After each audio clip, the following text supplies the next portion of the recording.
Hey y'all, it is Miss Tammy, and I also have Miss Sarah here with me. We are with the Sevier County Area Master Gardeners, and we're also leaders with the Junior Master Gardeners. Miss Sarah and I have been around for quite a while working with the Junior Master Gardeners, and my daughter, was really involved with 4-H for many years. So some of you I probably know Miss Sarah too, and we were asked to do a video for you guys on gardening. And we picked what is one of our favorite topics, which is fairy gardens and miniature gardens.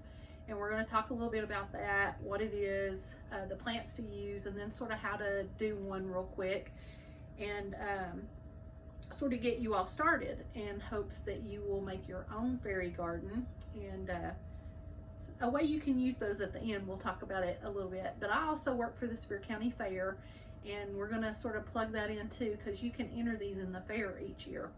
So a fairy garden, even for you boys out there that are listening, you do not have to put fairies in your garden.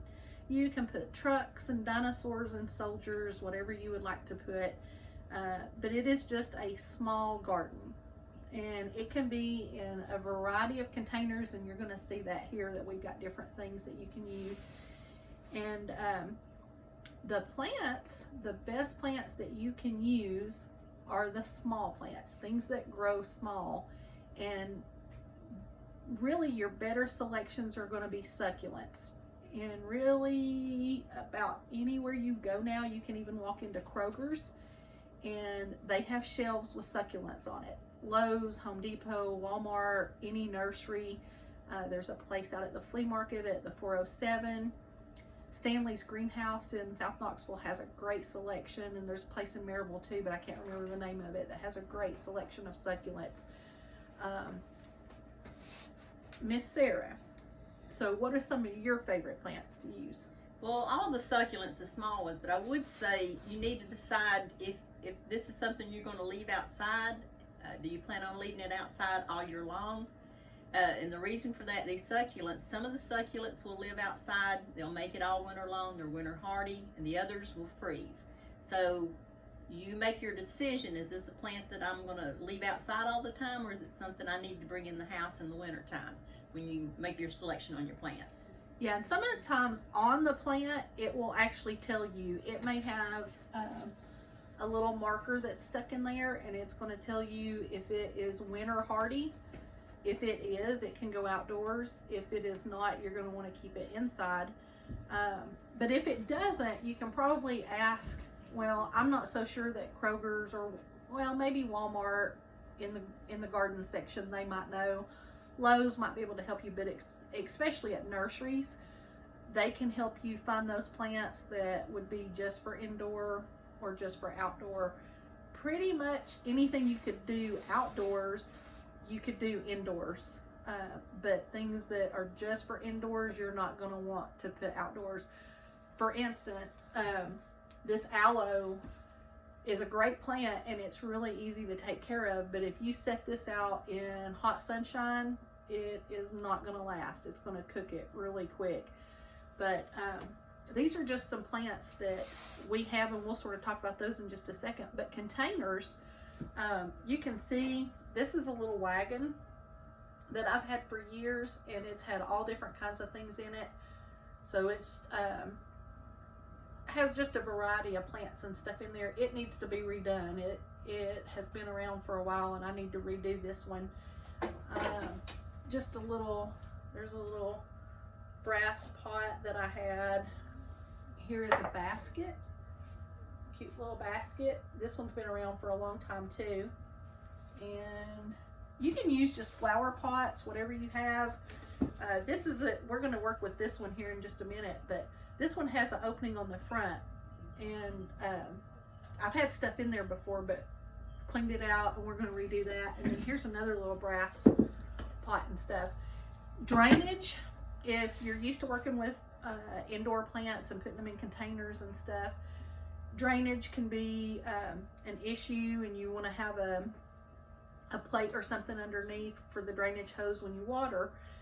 But with these plants, specifically the succulents, now some of the others might be a little bit different, You really don't have to worry about drainage holes because we're going to water them with a squirt bottle like this. So I always just mist. I put it on a fine mist. Succulents, they hold their water in either the stems or the leaves. That's how come you get the big thick leaves and stuff on there. And they don't need much water, so I always just sort of mist them a little bit with that, so you don't really have to worry about drainage with the plants and stuff on that one. And these are things that I just picked up. All of these that I bought came from Lowe's in Sevierville, and this one is called a plumosa. And when I saw that, I thought, well, that'd be a pretty little tree in a fairy garden. And this little guy is called pork and beans, and it has these little bean-like leaves and stuff on there. That's a small one, and there's actually 3 in that one, so you can divide that one up. This is in the aloe family, and it is called, I think it was let's see, it is called pickled pink. That one come from Lowe's. These are things I just had at home. These are, you've probably heard the term, if you're into gardening at all, and succulents, hen and chicks. These are some little extras I had. Miss Sarah's got on her tray over here. What all have you got in there? Okay, there's some hen and chicks, the extra ones that I had growing in some pots on my deck. And then this is it's a type of succulent, and this is just in a flower bed, and I just took a little hole and dug a bunch of it out, and this spreads. This is really pretty to spread. Okay, that is in the sedum family. It's a succulent, but it's also called a sedum, and this is too. This is some leftover I had. This is called chocolate ball. It has green and brown on it. It's real pretty. That's just some extra that I had at home. This one is a sedum as well. These sort of cover the ground. They spread out, cover the ground really well. A lot of them will drip down. I think like Miss Sarah's will sort of drip down. This one you can see will hang off pots. This is a moss. So I have moss, we both have moss growing at our house. And a lot of times I'll go dig it up out of the yard. And you can just take a shovel and just barely scrape the ground and get the moss off the ground. And the thing with that, is you never know what seeds are in there, so you may get some surprise stuff come out, and sometimes it's really pretty. I've had some really pretty containers that do that, sprout up things and bloom, and it'd be real pretty. This I got at Lowe's, and it is called Irish moss, and it was $3.98 for these. I got a couple of those. This one was $2.98. This one was $3. I think that one was $4. And then I come across this one. This is really pretty, and it is called Woolly Thyme. The lady that rang me up asked if it was edible. I don't know. I had not seen this before. So you can see it droops down and stuff, and you can divide that up. And this one was $2.98 for that one too. So these are some of the plants. You want small things, succulents are really great to do that. And we will talk just real quick about scale and design. So if you're on Pinterest, go look up fairy gardens.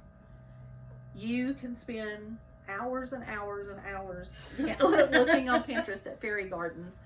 Designs, there's also DIY things that you can make. And I was trying to look, the only thing I have that I've made in here are these little gazing balls, and I'm not sure if you'll be able to see those really well, but it's just heavy wire and marbles, and you make these little gazing balls for your fairy gardens with it. We've made all kinds of stuff with the kids, and we're getting ready to do a workshop for the fair that you're going to make stuff for that.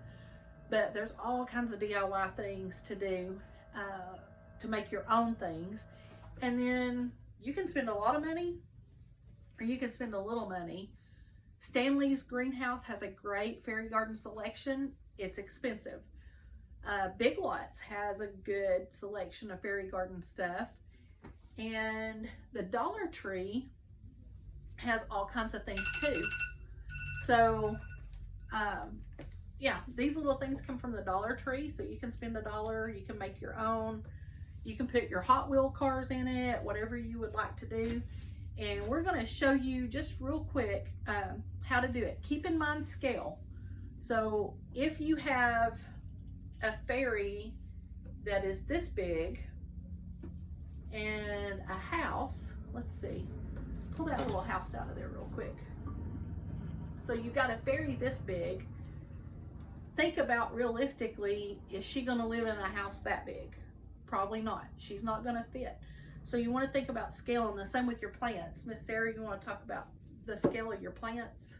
Well, you just need to keep in mind that you can't have little bitty ferries and little bitty cars and then have this huge plant. You've got to kind of structure the size of your, realistically, what you would see in nature. If you have something that's actually looks like a tree, but then you have this huge person, then it's out of scale. So you want to kind of bring things into what's normal. When you're looking around the world, things that you see, the shapes and the sizes. That's what it means by scale. A good example of that is, my thought was this would be a tree or multiple trees out in the wild. So, could she live under there? Probably. That may be still a little bit big for that. That could be in the forest, though. But yeah, it's not too bad. But if let's say this was your tree and this was her, well, she's a really big fairy for that. So just think about the scale of things, and I'm gonna tell you real quick, and then we'll show you how to plant one real quick. At the Sevier County Fair, you can enter your fairy gardens. We have a department just for youth. We have a department for adults. It is free to enter. Doesn't cost you a thing, and you might win a little money. You might win a ribbon. We also have a best of show in our floral department, where you can win, if you were deemed the best of show, you can win a little extra money. You can, if you enter 5 or more items in the Sevier County Fair, you get a free entry ticket.